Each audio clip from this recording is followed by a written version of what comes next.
dat zeilen, maar zij natuurlijk niet mee.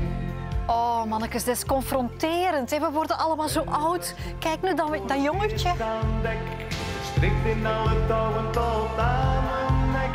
Ik wist nog niets van dat zeilen, ik stond volkomen voor gek.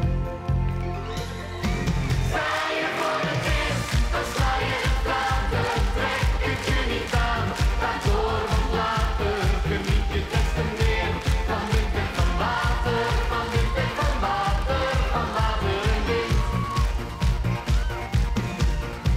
We zeilden weg van de steiger, het avontuurtje begon.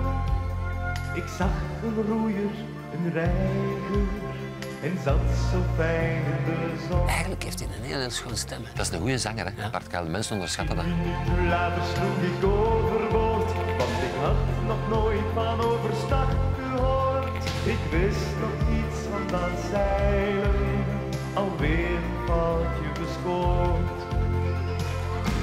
Zeilen voor het eerst, dan sla je de platen, trek het je niet aan, ga door van later, geniet je des te meer van wind en van water, van wind en van water, van water en wind.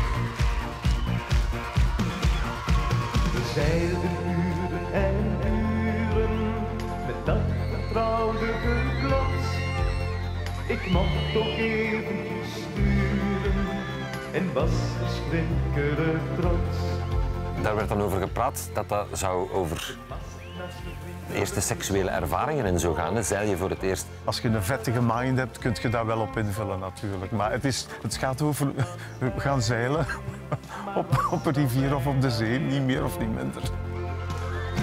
Zeilen voor het eerst, dan sla je de platen, trek het je niet aan, ga door van later, geniet je des te meer van wind en van water, van wind en van water, van water en wind. Zeilen voor het eerst, dan sla je de platen, trek het je niet aan, ga door van later, geniet je des te meer van wind en van water, van wind en van water, van water en wind. Goh, dat is een hit, hè. Dat was een hit. Amai.